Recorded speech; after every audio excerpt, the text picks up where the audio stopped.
Bentrovati telespettatori di Antenna 3 Nord-Est, sono le 17:30 del 18 marzo 2020, ennesima giornata di emergenza coronavirus per il Veneto, per l'Italia, in realtà ormai per il mondo intero. Per quanto concerne i casi in Veneto, sono arrivati a quota 3.214, questi i casi in totale che vedete anche nella grafica, 291 casi in più rispetto all'ultimo bollettino ufficiale di ieri sera della Regione. Ovviamente, come ogni sera, siamo in attesa del secondo bollettino di giornata perché ormai lo abbiamo capito, lo sappiamo tutti, sono due i bollettini ufficiali della Regione del Veneto. Il primo viene diramato al mattino alle 7:30 e diffuso poche ore dopo, il secondo è relativo al pomeriggio e viene diffuso in serata. Quindi questo è il primo bollettino, 3.214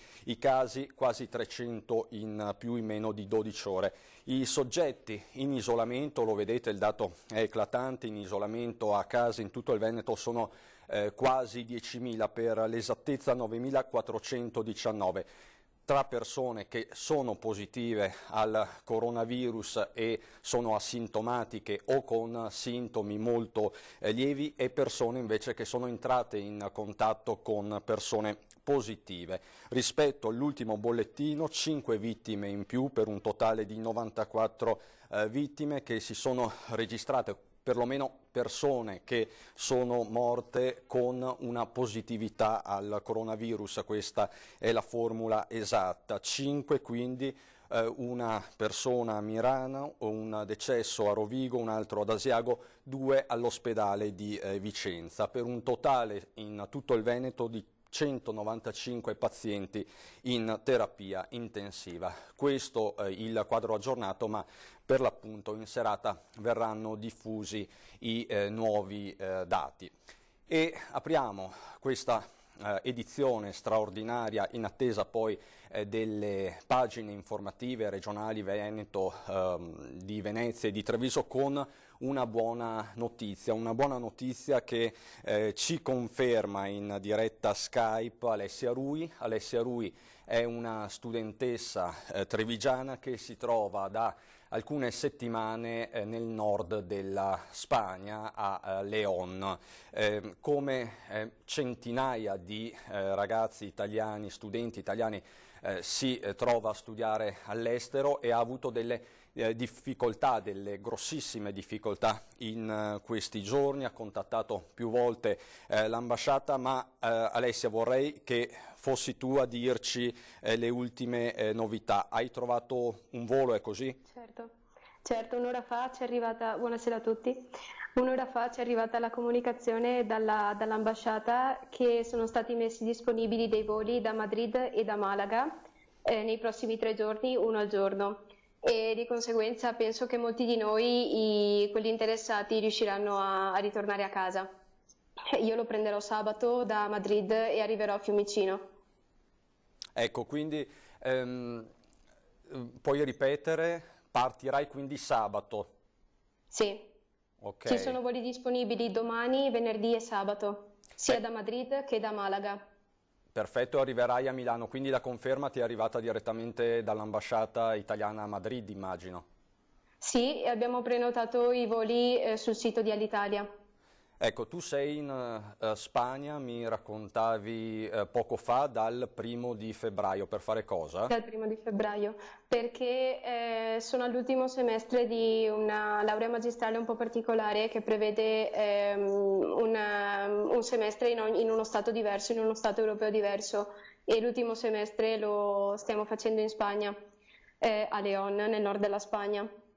E purtroppo da venerdì ci è arrivata la comunicazione che sì, hanno dichiarato lo stato di emergenza e l'università ha chiuso e siamo rimasti bloccati qui da un giorno all'altro. Ecco, è stata una notizia, mi dicevi un po' il classico fulmine a ciel sereno, perché in realtà fino a qualche giorno fa in Spagna non c'era un eccessivo allarme. Esattamente, fino a giovedì non c'era il minimo sentore che sarebbe stato dichiarato lo stato d'emergenza. le persone facevano la loro vita tranquillamente e addirittura la mia università aveva organizzato le elezioni per il nuovo rettore chiamando a votare 12.000 studenti. Quindi la vita è andata avanti normalmente, sì. la vita è andata avanti Sì. normalmente fino a quando? Sì. Quindi fino a venerdì, sabato Fino a scorsi? giovedì. Ah. Fino a giovedì sera. Venerdì ci siamo svegliati in un paese diverso. Ma come ti sei spiegata questa, come l'hai percepita da italiana che comunque già conosceva la situazione in Italia? Come hai vissuto questo cambio di rotta da parte dell'esecutivo Sanchez? È stato un po' uno shock perché fino a giovedì mi sentivo molto più al sicuro qua piuttosto che a casa perché non traspariva questo clima di allarme di emergenza. E venerdì ci siamo svegliati, ci siamo resi conto di essere bloccati in uno stato che non è il nostro, dove non siamo residenti e di conseguenza non ci siamo più sentiti sicuri. Saremmo molto più al sicuro nel nostro paese, dove possiamo avere diritto a piena assistenza sanitaria. Ecco, quanti sono i ragazzi che si trovano nella tua stessa condizione? Sono tantissimi. Sì, del mio corso specifico siamo in 12, ma poi ci sono tantissimi studenti Erasmus nella stessa situazione, siamo più di 1.000 sicuramente. Ecco, che tu sappia, sono tutti quanti a posto, ci sono ancora delle problematiche, come si sta comportando l'ambasciata, ma soprattutto come si stanno comportando le università? C'è una comunicazione corretta? C'è una comunicazione costante dalla settimana scorsa, soprattutto per quanto riguarda gli studenti Erasmus che hanno un'università di riferimento italiana. Purtroppo per noi non vale la stessa regola perché siamo ufficialmente iscritti all'università francese che nulla può fare con le autorità italiane. Ecco, E siamo in una situazione un po' di limbo perché non possiamo fare riferimento né alla nostra università italiana che comunque ci ha aiutati né a quella francese che nulla può fare con la Farnesina. ecco, l'università italiana in questione è l'Università di Trento, se non ho capito male. Sì, sì. Mentre capofila del tuo progetto internazionale di economia è invece l'Università della Savoia, l'università francese. In Francia, sì. Quindi diciamo che ci sono più soggetti e immagino che non sia stato facile in questi giorni interloquire quindi con tutti. L'importante è che Sì. tu sabato quindi sarai probabilmente a casa, ritornerai Sì. a casa dai Sì. tuoi a Treviso. Questo è tutto da Ah. vedere perché non sappiamo ancora ufficialmente se ci metteranno in quarantena a Roma, se possiamo tornare a casa e metterci in autoisolamento e soprattutto se i miei genitori possono venire a prendermi a Fiumicino. Dobbiamo chiarire questo punto perché abbiamo appena chiamato la questura e in teoria non sono autorizzati a venire a prendermi all'aeroporto. Ecco, quindi anche l'ambasciata non ti ha dato dettagli su questo aspetto. Per ora no, però è già tanto che finalmente siano riusciti a organizzare questi voli. Ecco. Quindi lanciamo ecco, un messaggio alle istituzioni. Gli studenti italiani all'estero sono tantissimi e hanno bisogno di informazioni. Questo lo possiamo Sì. dire, Alessia? Assolutamente. Di Bene. informazioni chiare e coerenti, perché più informazioni, abbiamo ricevuto di informazioni diverse da più fonti. Perfetto Alessia, allora penso da parte mia e da parte di tutti, in bocca al lupo, buon rientro Sì. in Italia e ci aggiorneremo sicuramente nei prossimi giorni, nelle prossime ore. Grazie, quindi, Grazie per averci ascoltato. grazie a voi.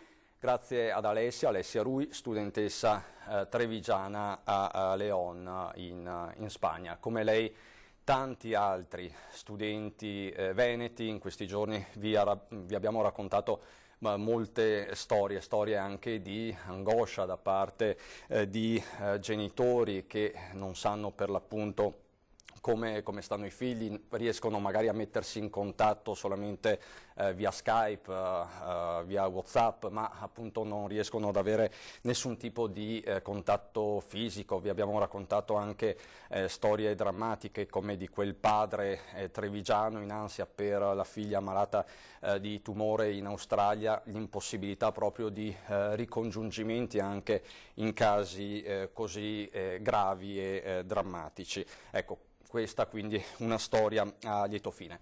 Quella di oggi è stata però una giornata contrassegnata da un'altra buona notizia, ve ne parleremo a lungo questa sera, ve ne parlerà il governatore del Veneto Luca Zaia di persona, sarà in studio alle 19:30 con il nostro vice direttore Ferdinando Avarino. Perché? Perché in Veneto si riesce nell'impresa di produrre mascherine. Chi lo fa? Lo fa un imprenditore che tutti noi conosciamo, un imprenditore di Grafiche Venete, e appunto maggiori ragguagli ce li darà Luca Zaia in persona questa sera, ma con la nostra Ilaria Marchiori abbiamo fatto una sorta di tutorial per vedere se queste mascherine funzionano o meno. Ecco, Ilaria ha indossato la mascherina e ci ha dato le sue prime impressioni. Vediamo la collega Ilaria Marchiori. È davvero molto comoda, anche perché la questione che si possa chiudere attraverso le orecchie è importante, è uno degli aspetti che hanno voluto sottolineare, dal momento che quelle con gli elastici, soprattutto quelle che si devono allacciare dietro proprio nella zona della nuca, sono molto complicate, cioè insomma non è che siano complicate, però creano più difficoltà. Queste che invece si possono mettere dietro le orecchie sì, sono più immediate e soprattutto stanno anche più facilmente di sopra, mentre le altre potrebbero o slacciarsi, a volte alcune con gli elastici si possono rompere, mentre questa è davvero molto comoda, permette di respirare, quindi anche perché c'è anche questo aspetto, no, in questo periodo che riguarda le mascherine, c'è chi magari soffre di claustrofobia e quindi magari si sente costretto, fa fatica a tenerle, invece con questa che ha questa dimensione che è abbastanza grande è molto più facile anche riuscire a respirare, non sentirsi troppo costretti.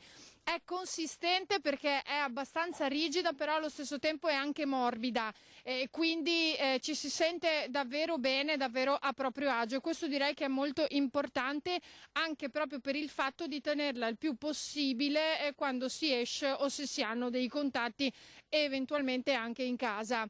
Ribadiamo che non è un presidio medicale, questo lo ribadiamo per chi non ci avesse ascoltato prima o per chi non avesse sentito le parole del governatore Zaia, ma non si esclude che si possa invece arrivare anche a questo nei prossimi giorni attraverso tutto il lavoro e tutte le sperimentazioni che stanno continuando a fare in azienda.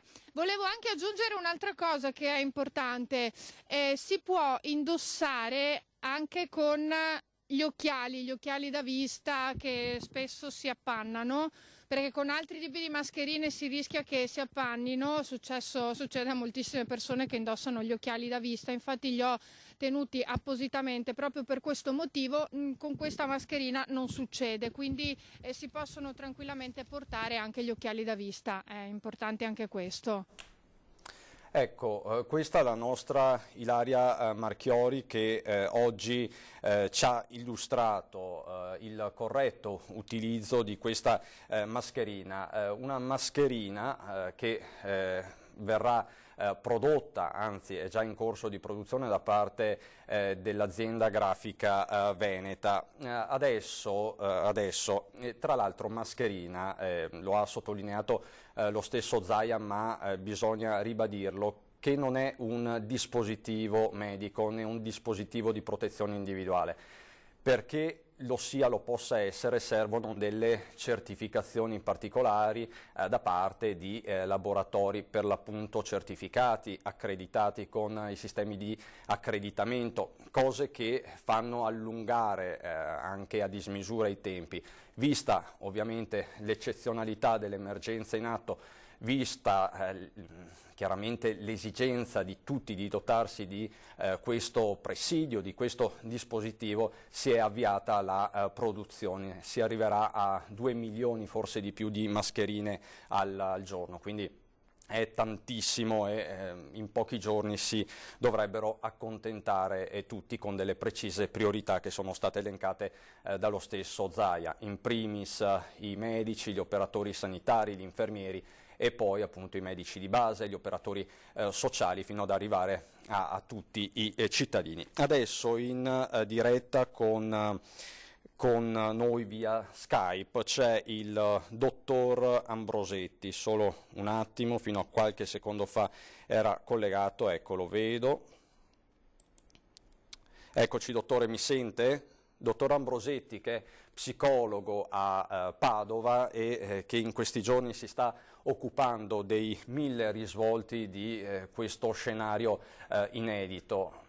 Ovviamente gente barricata in casa, all'interno di quattro mura, persone, lavoratori che magari non sono abituati anche a interloquire in famiglia 24 ore su 24, adolescenti ribelli che non possono muoversi di casa, quindi tutte le situazioni che si possono venire a creare in ambito familiare. Chiedo alla regia se ci sono problemi, se mi sente. Dottor Ambrosetti, mi sente? Sì, buonasera a lei e ai telespettatori. Sì, buonasera. Gli psicologi sono fondamentali in un momento di questo tipo, sono davvero fondamentali perché non c'è solo un'emergenza sanitaria che riguarda il virus, ma c'è anche un'emergenza che riguarda il nostro approccio, le nostre menti, la nostra capacità di metabolizzare quello che sta succedendo, o sbaglio, dottore? Beh, è importante parlare anche dell'emergenza psicologica, intesa anche nel mettere un significato alla nostra giornata e al nostro tempo. Spesso i miei pazienti mi riportano il bisogno di aspettare la fine della giornata, mentre un'azione corretta sarebbe dare un significato importante al proprio tempo, a gustare il proprio tempo, tenendo in considerazione che in questo momento tutti i cittadini sono esposti, soprattutto quelli che erano già in una situazione di fragilità. I rischi sono stati depressivi, ansia acuta, problemi di convivenza dove non siamo più abituati, il ruolo genitoriale nella gestione delle emozioni con la paura di dare un brutto esempio ai figli più piccoli che rimangono all'interno della giornata. Ma l'esposizione al tempo e allo stress riguarda anche gli operatori, quindi abbiamo i sanitari, le forze dell'ordine, i lavoratori che lavorano 24 ore al giorno, gli stessi politici vivono un'esposizione allo stress. L'effetto delle restrizioni, della libertà prolungata su vasta scala, dobbiamo valutare quello che può essere l'impatto stress-tempo sulla salute mentale, soprattutto nella compliance alle misure di quarantena. Le ricadute, gli studi fatti finora in altre situazioni ci portano a uno scenario che va spalmato nei prossimi 3-5 anni. Quindi anche se oggi l'emergenza psicologica non è ancora esplosa negli studi, dobbiamo fare molta attenzione ai cambiamenti di vita, a come viviamo la giornata, all'idea della fine domani miracolosa, che non può esserci perché ci sarà un recupero graduale ma lento, e questi sono fattori di criticità da tenere fortemente in osservazione. Ecco dottore, questo aspetto è molto importante secondo me, ovvero l'emergenza finirà, ce lo auguriamo tutti, ma questa è anche una prospettiva che emerge dai modelli matematici. Non sappiamo ancora con esattezza quando, ecco, gli studi sono in corso, ma finirà. Ovviamente il ritorno alla normalità sarà lento, non possiamo immaginare che dall'oggi al domani tutto finisca e quindi di ritornare in meno di 24 ore alle nostre vecchie abitudini. Anche questo è un messaggio da traghettare. Ma sicuramente, sempre nel rispetto delle normative che sono importantissime, l'altro focus è adattarsi e non controllare, adattarsi all'ambiente e adattarsi alla situazione.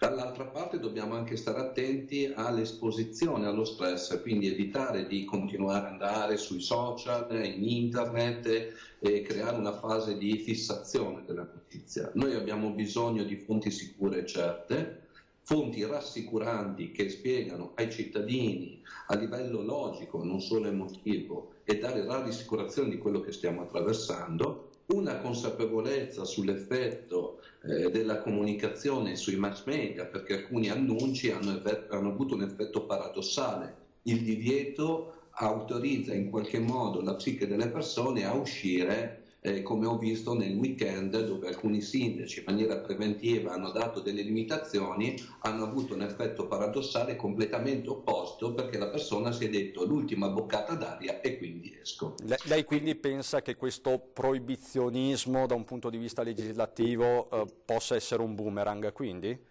No, io penso che sia importante trasmettere i messaggi in maniera corretta. Non sono qualificato in merito alle misure e alle strategie di sicurezza, faccio solo un appunto che l'informazione deve essere corretta, mirata e basata sul rassicurare il popolo e non creare stati di panico e di allarme, perché questo favorisce le persone che si sono messe in autoreclusione lo sviluppare di pensieri che possono andare nel futuro e non avere una sicurezza di quello che succede. Quindi penso che sia una responsabilità di tutti rivolgersi a fonti accreditate e autorevoli. L'idea del vicino che aggredisce il passante perché sta camminando, quando magari quel passante è in uno stato di depressione maggiore e si sente anche insultato, non è molto funzionale. La regola del buonsenso, della distanza, non deve sostituire l'intelligenza di quello che stiamo vivendo. Ecco, dovremo gestire questa emergenza per molti giorni. Per certi versi siamo solo all'inizio, alla prima settimana per certi versi di divieti assoluti. Secondo lei c'è un punto di rottura? Mi spiego, per quanti giorni siamo programmati ad andare avanti? Perché c'è un limite oltre il quale poi cominciano veramente a crearsi dei problemi psicologici individuali e quel che è peggio poi collettivi. Ma l'impatto non è evento uguale trauma, ogni persona ha una sua risorsa e una capacità di difendersi. Quello che a me preoccupa sono l'idea di una data certa, che è abbastanza improbabile, come ci spiegano gli studiosi, e di non aspettarsi che il 25 o 3 ci siano gli annunci e finito tutte uscite. Quindi deve essere fatta una cosa in cui accogliamo e ci adattiamo a uno stile di vita nuovo. Sicuramente mi aspetto dei movimenti da parte degli ordini, da parte delle istituzioni, che sicuramente saranno in grado di affrontare l'emergenza dando dei comportamenti adeguati senza seminare il panico. Sicuramente dovremo tornare all'importanza dell'esposizione del sole, perché ci aiuta ad aumentare le difese, gli stati emotivi. E dobbiamo stare anche all'aria aperta. L'idea di una reclusione a 3 mesi o a 6 mesi è un'idea che non può funzionare. Nel rispetto e nella logica della normativa dobbiamo trovare degli spazi che ci permettono di portare avanti anche la difesa della nostra psiche. Ecco, lei molto concretamente in questi giorni cosa sta consigliando ai suoi assistiti? Può darci dei consigli un po' pronti per l'uso, non per diminuire la portata, ma dei consigli immediatamente utilizzabili, praticabili? La classi di certo non è mia, ma è quella scritta anche dall'ordine degli psicologi che ci sta vicino e cerca di seguire ogni caso. Noi abbiamo diviso il carattere di non esigenza utilizzando Skype per seguire i nostri pazienti, un carattere di esigenza in cui invitiamo i pazienti a continuare la terapia in studio, mantenendo le mascherine, le norme igieniche, la distanza di sicurezza, ulteriore anche al metro, perché le poltrone si possono mettere anche 3 metri.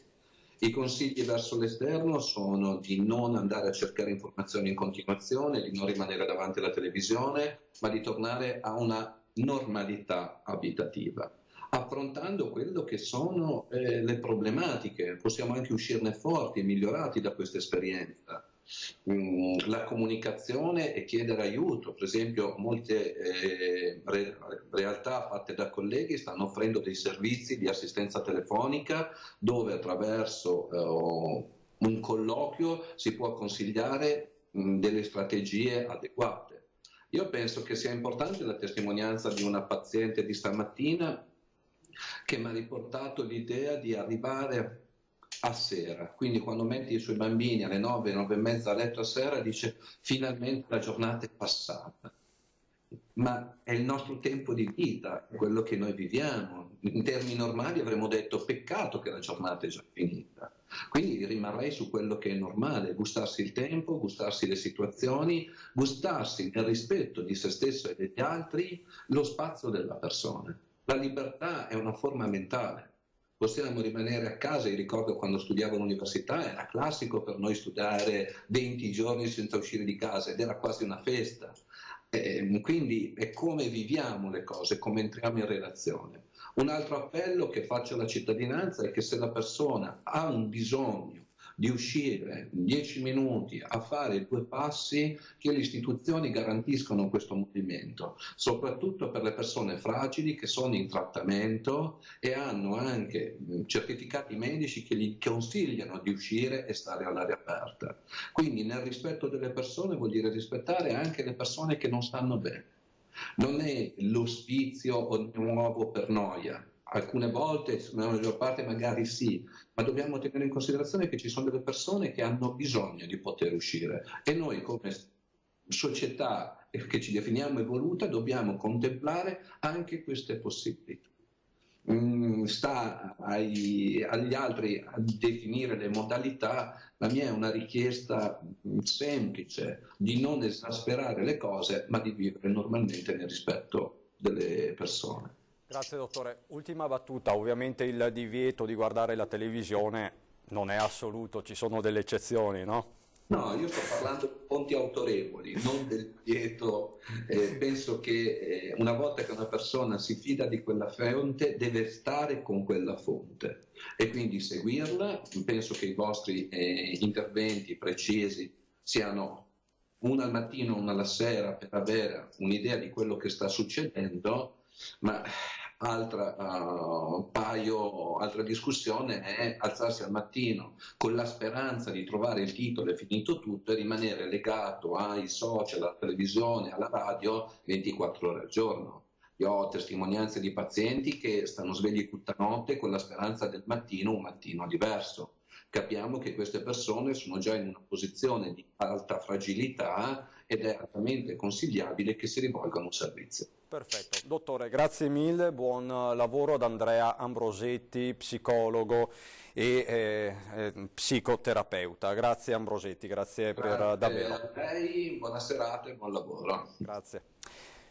Ecco, e noi ritorniamo all'aspetto sanitario, all'emergenza vista da dentro, vista anche dall'interno degli ospedali. Abbiamo un contributo davvero significativo che ci arriva dal reparto di ostetricia dell'ospedale Cafoncello di Treviso, con delle rassicurazioni precise da parte della responsabile della sala parto, tra l'altro recentemente inaugurata, la dottoressa Zannon. Vedo che il servizio è pronto, prego la regia di mandarlo in onda. Buongiorno, sono la dottoressa Zannol, sono la responsabile della sala parto dell'ospedale di Treviso Cafoncello.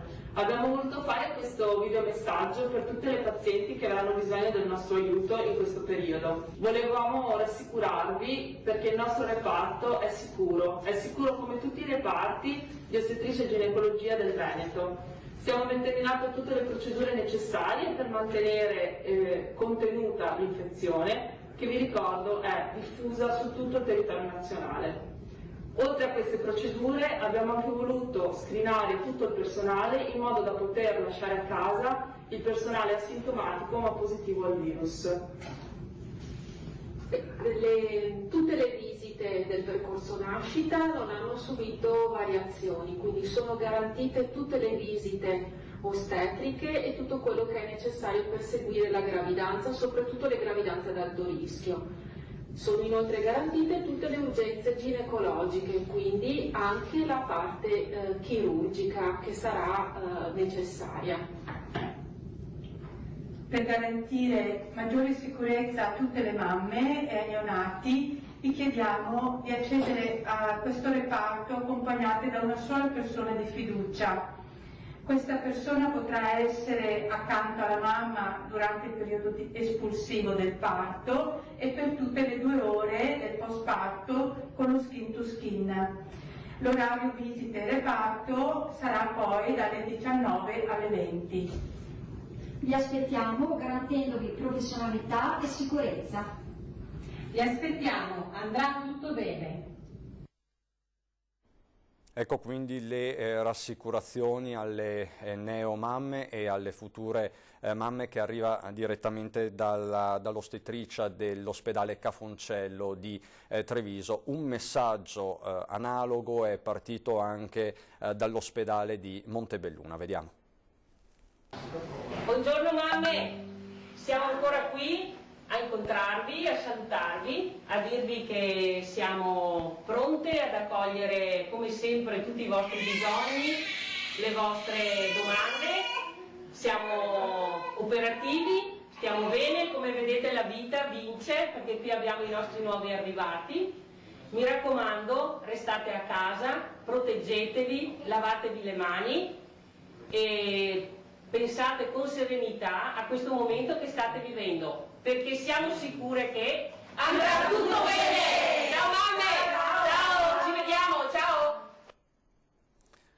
Ecco il saluto alle mamme dall'ospedale di Montebelluna. Abbiamo sentito dei vagiti, abbiamo visto dei neonati in fasce, segno che la vita va avanti e si continua a nascere in tutti gli ospedali del Veneto. Sembra banale dirlo, ma è giusto sottolinearlo e raccontarlo. Adesso per noi c'è un po' di pubblicità dopo.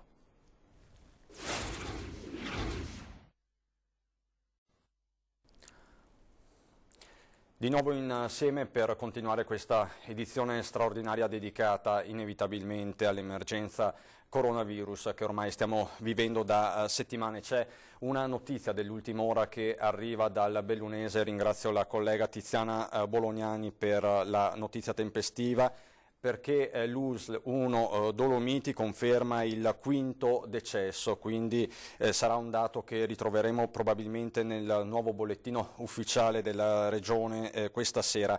Il 18 marzo, informa l'ULS di Belluno, un paziente di 69 anni con patologie pregresse e ricoverato presso l'area Covid-19 del San Martino di Belluno, inaugurato da pochi giorni come tutte le aree Covid degli ospedali veneti, e riscontrato positivo al coronavirus, è deceduto. Sono in corso le valutazioni del caso da parte dell'Istituto Superiore di Sanità sulle cause del decesso. La Direzione Generale esprime il proprio cordoglio ai familiari per il decesso. Quinto quindi decesso in provincia di Belluno di un soggetto risultato positivo al Covid-19. E rimaniamo nel bellunese, rimaniamo a parlare di sanità bellunese, ma a Feltre, dal San Martino alla Santa Maria del Prato, con questo video davvero molto emozionante dei bambini di Feltre con il sindaco Paolo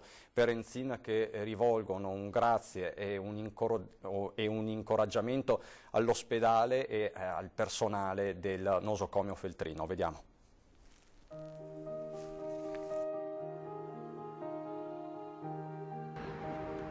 Ciao, io sono Giulia e io sono Matteo e abbiamo fatto questo cartellone per ringraziarvi di tutto ciò che state facendo in questo periodo difficile, dato che questa malattia non era prevedibile. Quindi vi salutiamo e vi ringraziamo e apprezziamo tutto quello che state facendo in questi giorni per noi. Un grazie di cuore a tutti i medici e gli infermieri che ci stanno aiutando in questo momento difficile. Grazie! Speriamo che riuscite a sconfiggere il mostriciattolo di coronavirus. Grazie a tutti gli infermieri che ci stanno aiutando. Andrà tutto bene! Grazie! Grazie ai medici e a tutte le persone che lavorano negli ospedali per aiutarci in questa emergenza. Grazie mille, dottori e infermieri, per tutto il lavoro che state facendo per noi. Tenete duro e speriamo finisca presto, così posso tornare a giocare con i miei amici a calcio. Forza Italia! Grazie a tutti i dottori e a tutti gli infermieri per il lavoro che state facendo. Sono sicura che presto torneremo alla normalità. Noi facciamo i buoni e stiamo a casa, mentre voi fate il vostro lavoro. Sono sicura che tutti insieme ce la facciamo.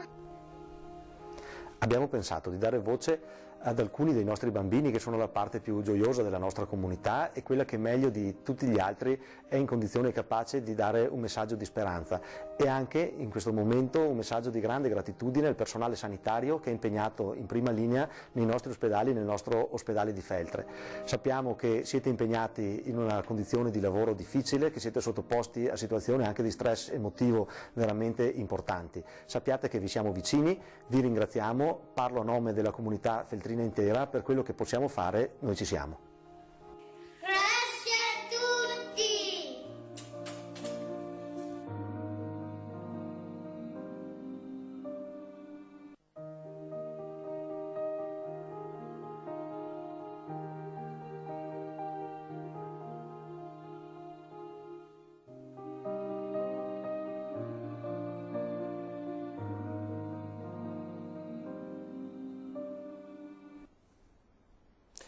Questo è l'abbraccio della città del Castaldi all'ospedale, al suo ospedale, al personale sanitario, medici, infermieri, assistenti domiciliari, che sono tantissimi in tutto il Veneto, ma sono tantissimi soprattutto in provincia di Belluno, dove la conformazione del territorio e l'anzianità della popolazione porta ad un dispiegamento di forze, se possibile, maggiore.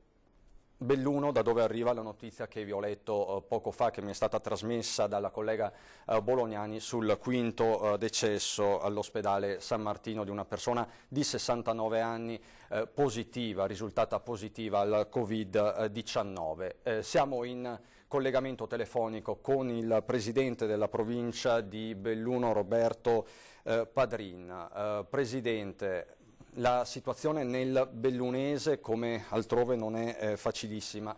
L'ultimo bollettino ufficiale diramato da Azienda Zero parla di 140 positivi. Questa sera ci sarà il secondo bollettino, 24 casi in più nelle ultime 12 ore, 471 le persone in isolamento domiciliare, 5 le persone appunto decedute.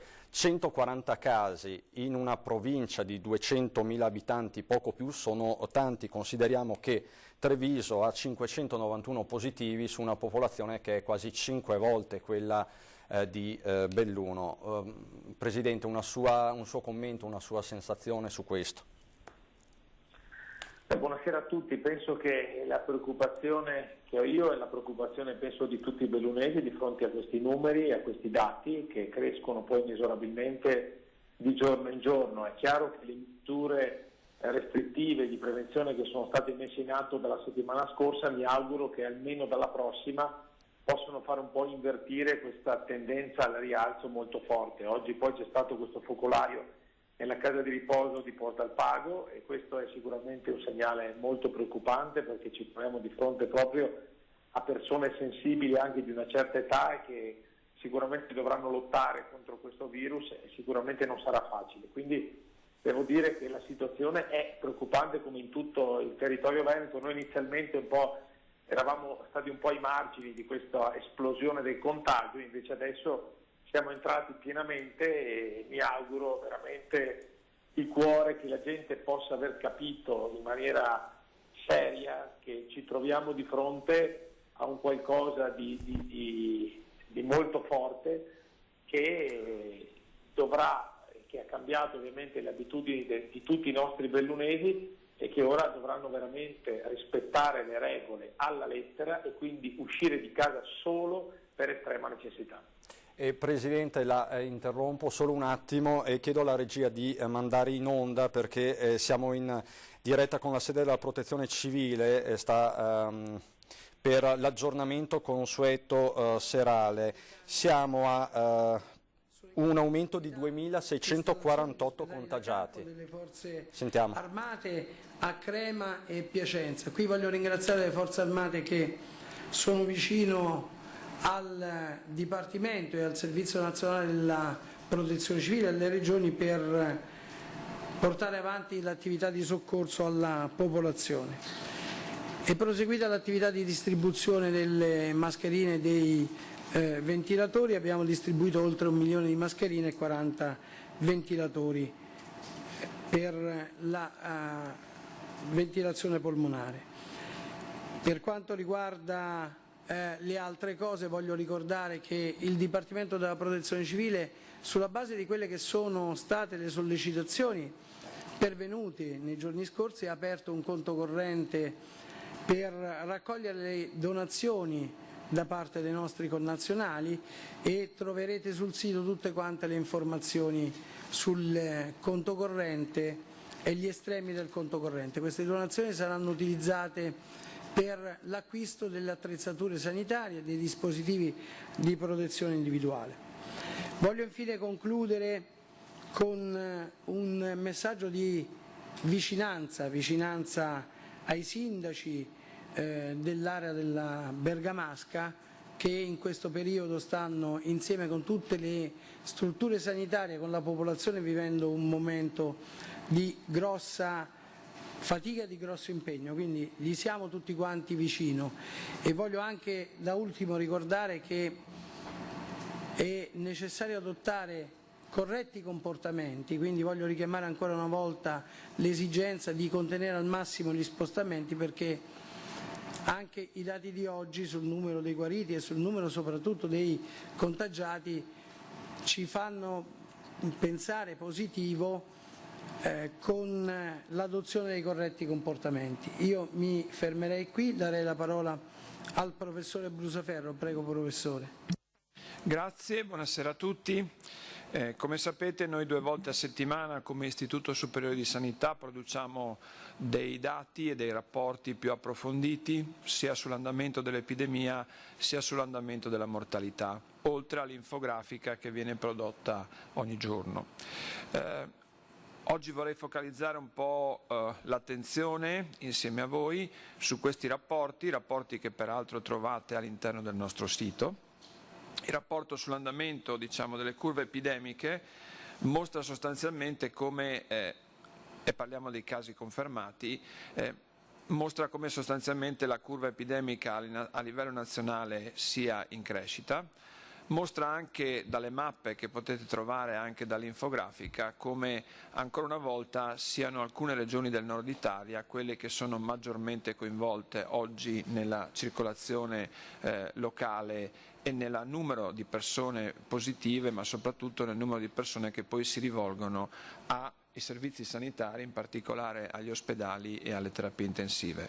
L'ha citato prima il commissario Borrelli, che in realtà alcune aree del Paese si stanno attrezzando in maniera straordinaria, e anch'io voglio esprimermi insieme a lui la vicinanza ai colleghi e alle autorità e a tutti i cittadini di quelle aree che stanno impegnandosi veramente in maniera ammirevole in un momento di grande difficoltà. Detto questo, il dato che noi vediamo è che comunque nelle altre aree del Paese c'è una crescita, ma non è così veloce. È però questo un elemento importante da prendere in considerazione, perché non deve illuderci, e quindi coloro che poi guardassero nelle mappe regioni che apparentemente non hanno numeri così elevati come quelli che oggi caratterizzano alcune zone della Lombardia, alcune zone dell'Emilia Romagna, zone del Veneto, della Liguria, del Piemonte, anche e in parte anche delle Marche, questo non deve creare false illusioni, perché soltanto, ribadisco, se tutti ci comportiamo in un determinato modo, come raccomandato, se tutti evitiamo contatti stretti e manteniamo le regole di isolamento, distanziamento sociale che abbiamo definito, solo questa è la vera misura che ci può aiutare a rallentare la diffusione della curva epidemica.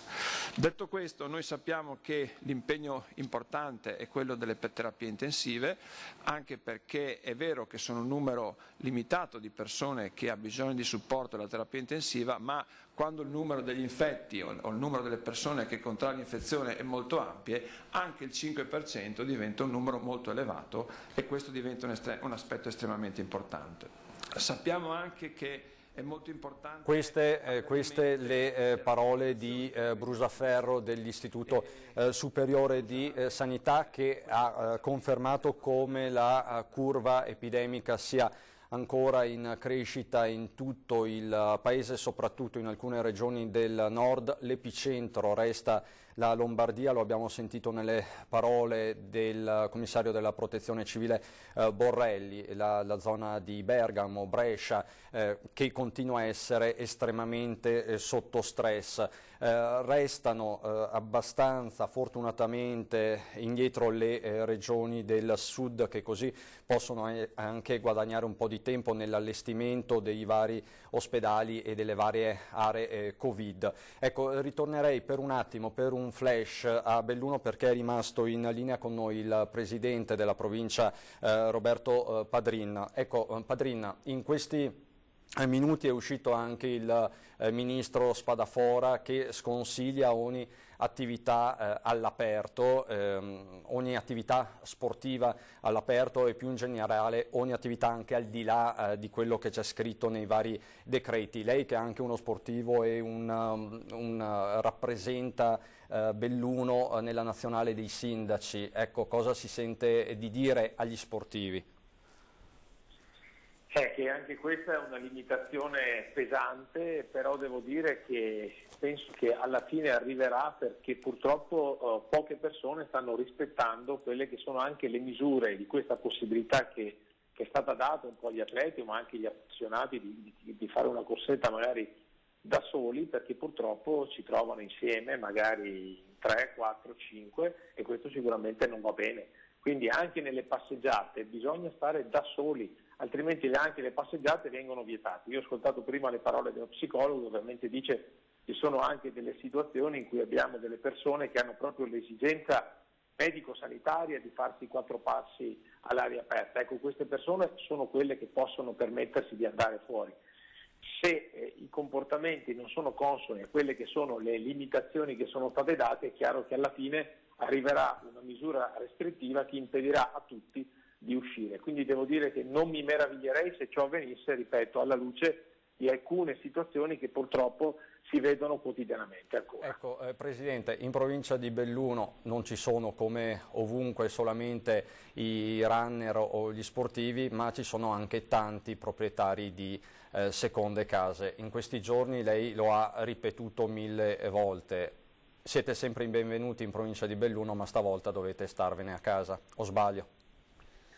Ma anche qua secondo me ci vuole il giusto equilibrio in affrontare questo tema, nel senso che i turisti rappresentano comunque un potenziale importante per il nostro territorio post anche coronavirus, quindi penso che il nostro invito non ha sicuramente nessuna volontà e creare degli impedimenti o degli asti come possono venire a crearsi di fronte magari a dichiarazioni forti come queste. Semplicemente è opportuno che le persone che vivono nella propria città, nel proprio paese, vi rimangano, perché lì possono avere gli strumenti sanitari per eventualmente essere curati. Non è che il virus magari non ci fosse qua nel nostro territorio, quindi noi accoglieremo veramente tutti se ciò non fosse, ma purtroppo ormai il contagio è stato distribuito ovunque, che a questo punto non penso che neanche questa sia la soluzione dei problemi per le persone. Ecco, tutto qua. Quindi secondo me anche in tutto questo ci vuole il giusto equilibrio per affrontare bene una situazione che, mi rendo conto, per alcuni miei colleghi sindaci è diventata preoccupante, perché è chiaro che ci si trova di fronte magari a persone che non si conosce e che ovviamente devono essere controllate come tante e come tutte le altre, che quindi possono creare qualche problema in più. Ecco, Presidente, un ultimo flash velocissimo. Lei è in contatto, come tutti i sindaci del Bellunese, con le forze dell'ordine, con la prefettura. Continuano i controlli delle forze dell'ordine sulle seconde case e su chi tenterà di fare il furbetto in vista anche del prossimo weekend.